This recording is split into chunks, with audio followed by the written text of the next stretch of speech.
The battle for Selangor is definitely on between Barisan Nasional and Pakatan Rakyat. Barisan is desperate in trying to recapture the state that they lost in 2008, and Pakatan Rakyat themselves are equally hell-bent on defending the state.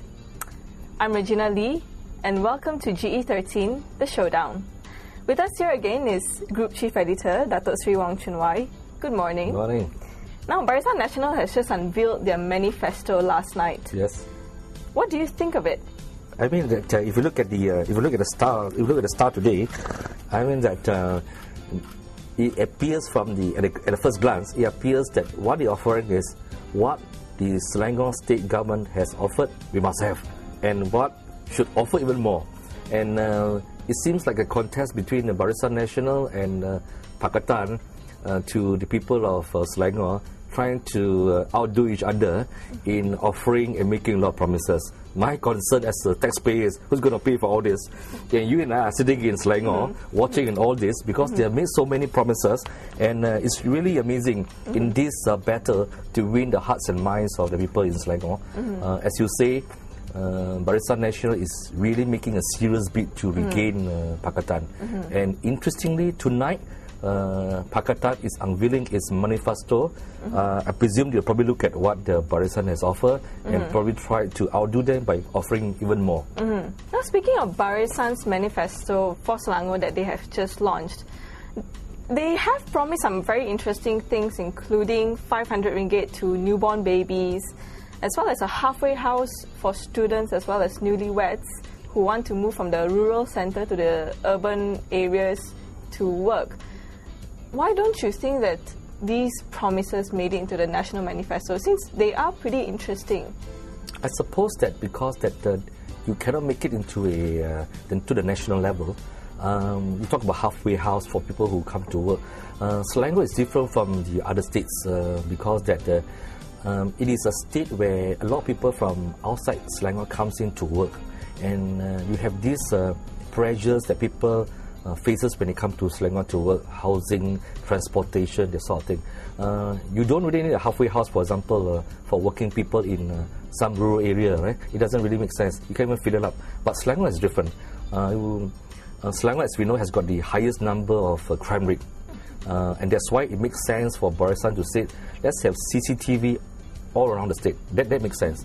I also see some similarities between what Barisan has offered and what the Selangor government has given. For example, this free water for certain groups of people. That obviously seems to be quite similar.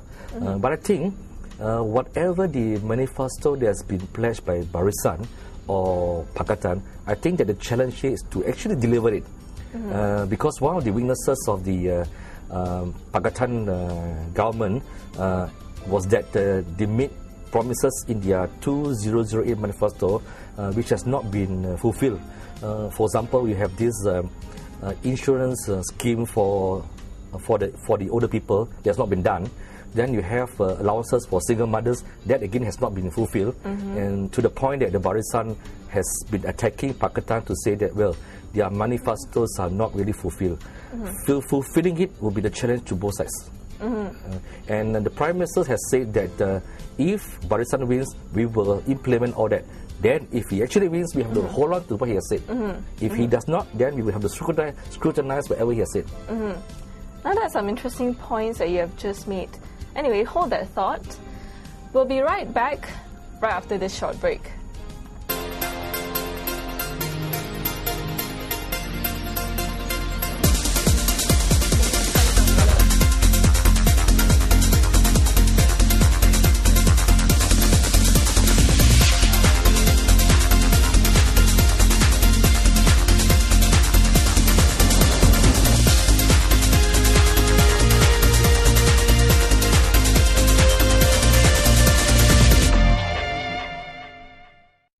Welcome back. We have just talked about the Barisan Manifesto. So, Datuk Sri, Pakatan is about to launch their manifesto tonight. What do you expect to see?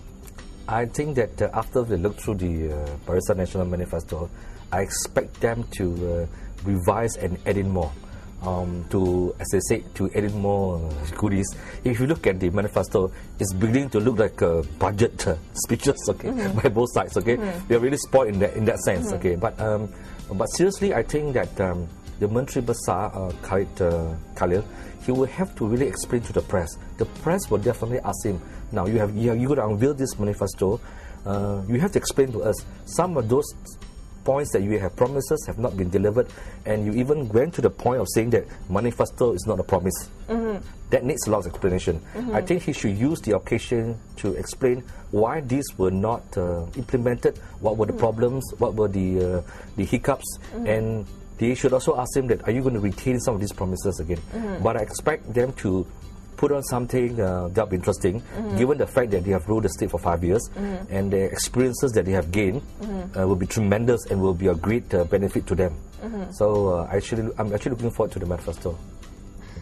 Speaking of which, do you think that they might actually scale down the manifesto a bit, given all these allegations of unfulfilled promises, like what you just said? But that could be a possibility. Making a promise, making a pledge, and facing reality, whether financial constraints or the practicality of it, is something that state governments always face.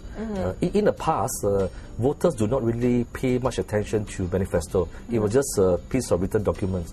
But voters have become more educated, they are much more demanding, and that should be the way. So they will look at everything that's printed in the manifesto of both sides, and then they will make an educated decision. So I think this time they will probably, they may relook at it, but given the fact there's tremendous pressure from the Barisan Nasional, they may hold on adding more things, I mean, politics is all about offering hope. Anyway. Now, Selangor is a crown jewel. It's the most industrialized state in Malaysia. But at the same time, Barisan Nasional doesn't seem to have a very clear-cut candidate of who will be Menteri Besar should they win the state.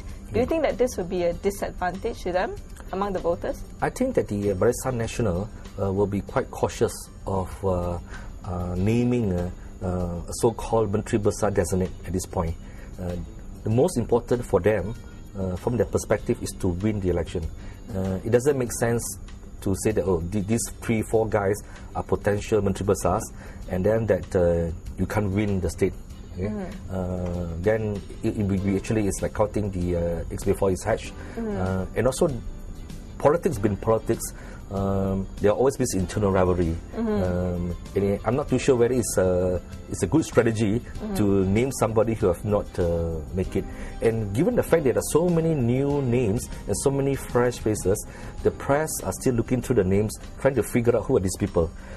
They may be known locally in their respective constituencies, but for us over here in PJ and in KL, we're still trying to figure out who are these people.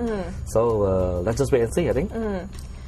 And this list of Barisan candidates that have just been announced, you said just now that we're still trying to figure out who they are. How do you think they will stack up against some of these Pakatan incumbents, some of whom are already household names like Teresa Kok, Tony Phua, Khalid Samad? How do you think that they'll fare against them? Well, you mentioned Teresa Kok and Tony Phua and Khalid Samad. Obviously, Teresa Kok and Tony Phua, even if they will stand at state level, they won't be Menteri Besar, right? So that the attention is probably to look at PKR and UMNO candidates. The fact is that whoever wins, whether it's Pakatan or Barisan, it has got to come from the ranks of UMNO. But don't forget, some years back, people like Ketoyo, nobody heard of them. And even now, Khalid Ibrahim was probably because of his corporate background. But before that, he was not known as somebody who is politically savvy. Selangor's problem, I think, is that there are many potential Menteri Besars. And sometimes in the crowded field, that make it complicated. But I think if academic qualification and corporate experience is a criteria, there are actually 4 possible UMNO candidates on the list. When I look through their credentials, there are actually 4 who fulfill that criteria. But as you say, they're not household names, and I myself say that. I can't remember the names, but they seem to fit in that criteria. So sometimes a fresh face if you're looking for somebody who is accountable, who is clean, somebody who may not have, who have not gone through that the rough and so-called dirty experience of politics, could just be the right person. You know? Now, the Rakyat is also ready to see what Pakatan has in store with their manifesto that is going to be launched tonight. I'm Regina Lee. And keep watching GE13, The Showdown, for more updates.